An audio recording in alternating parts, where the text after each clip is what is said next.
everybody, so welcome to another academic video.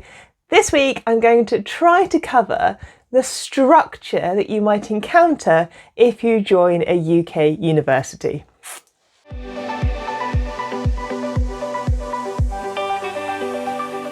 If you're new to the channel, welcome to our academic space here on YouTube.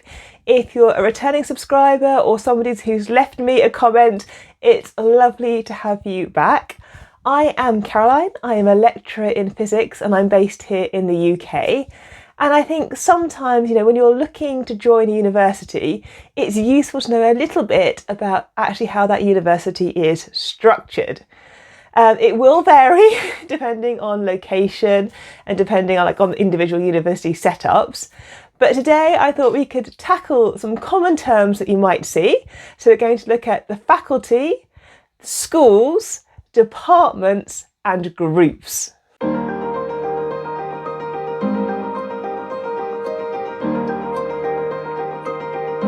So let's go from the biggest, collection of academics down to our smallest group that we're divided into.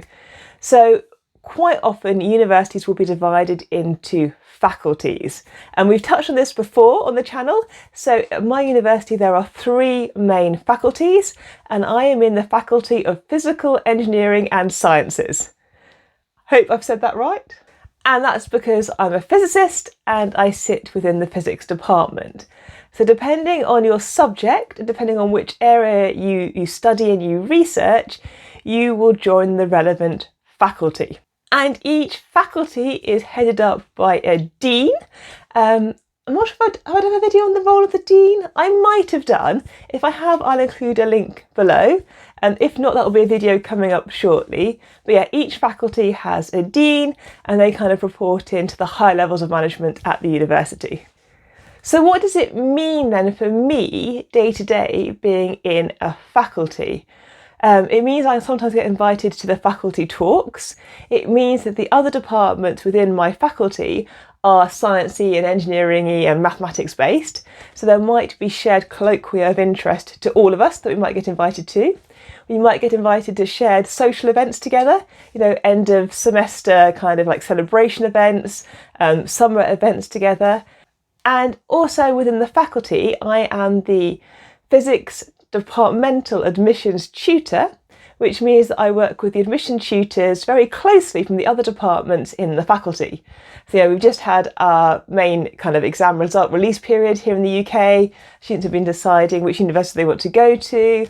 We've got open days coming up, there's applicant days, and I tend to work alongside the other admission tutors within the faculty as we arrange those events. So that's what kind of happens, I guess, within the faculty level part of not my job, but the part of belonging to a faculty.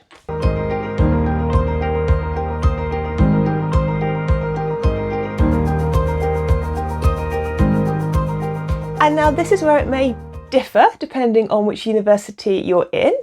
Some faculties may then go straight to departments, and there may be a number of departments that make up a faculty. Some faculties may go to schools, and there may be schools then that make up a faculty. And some universities will have schools, and underneath the schools there will be departments. So I'm going to talk about that last case, because that's the case that I'm now familiar with. So where I am, there's the faculty, and then underneath the faculty we have several schools. And what schools do is they bring together departments who have a close affinity with each other. So you might see, for example, a school of linguistics and language, and that might bring together actually several different language kind of departments or degree programs within the university.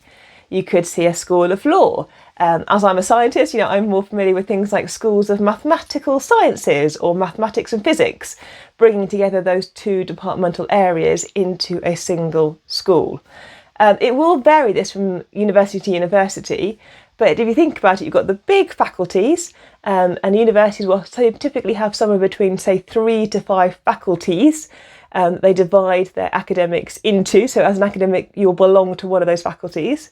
And then within the faculty you're going to either belong to a school, which is where you start to bring these departmental level research together into school streams, or you're going to belong straight into a department.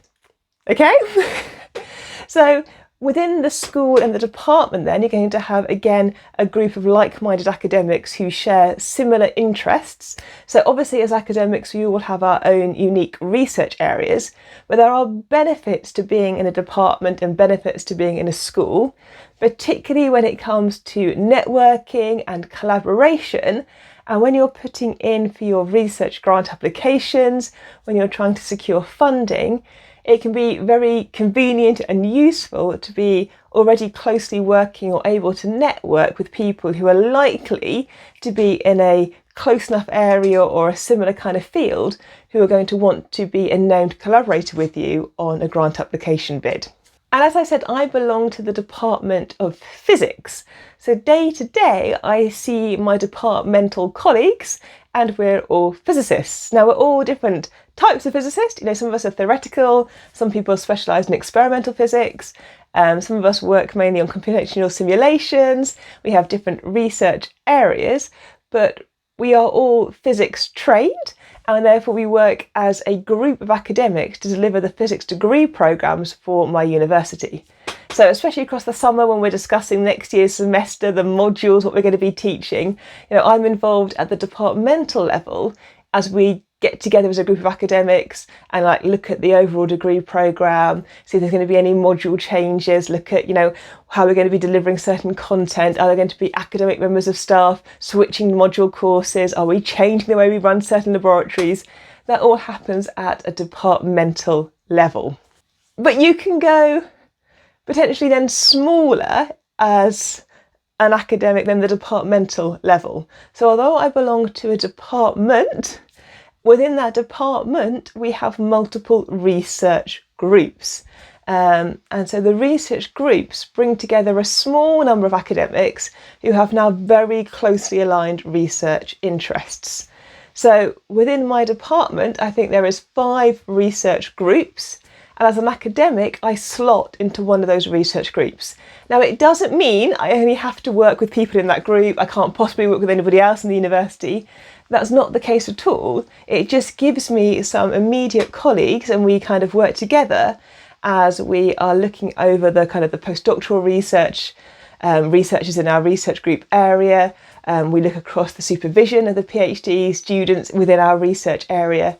And we look at potential project opportunities for master's students, bachelor students within our research group area.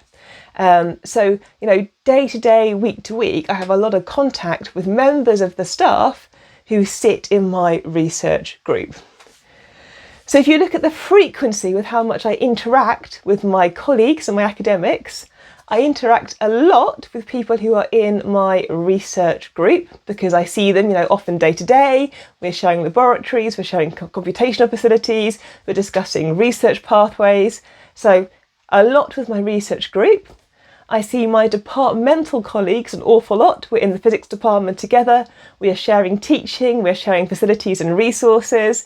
I'm the admissions tutor, so I'm always looking across the department for open days and getting things ready for that. So I see my departmental colleagues a lot. Within the school system, depending whether you're in a school or not, it will really depend if your school that you're part of is a very kind of close-knit school, whether you're working very tightly with colleagues from other departments, or it could be that actually you're just brought together because geographically or shared resource-wise it makes sense to bring you together. And then within the faculty level, I probably interact less within the faculty and it tends to be focused activities.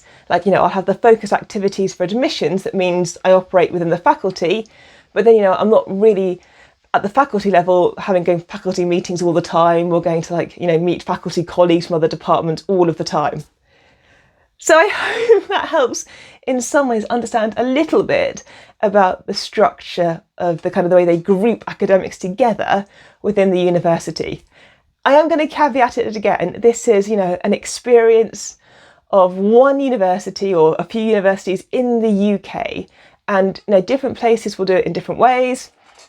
You might be within a different organisational structure. Let me know in the comments, how does your university organise itself? As an academic, are you within a research group? Do you belong to a department? Do you belong to a school? Do you belong to a faculty? Or do you do something completely different? Let me know in the comments. I do love reading all of the comments. In the meantime, as always, take care. Have a good, safe week. If you haven't already, maybe hit the subscribe button. We are here every Monday. So look after yourselves, and I will see you in a week's time. Bye.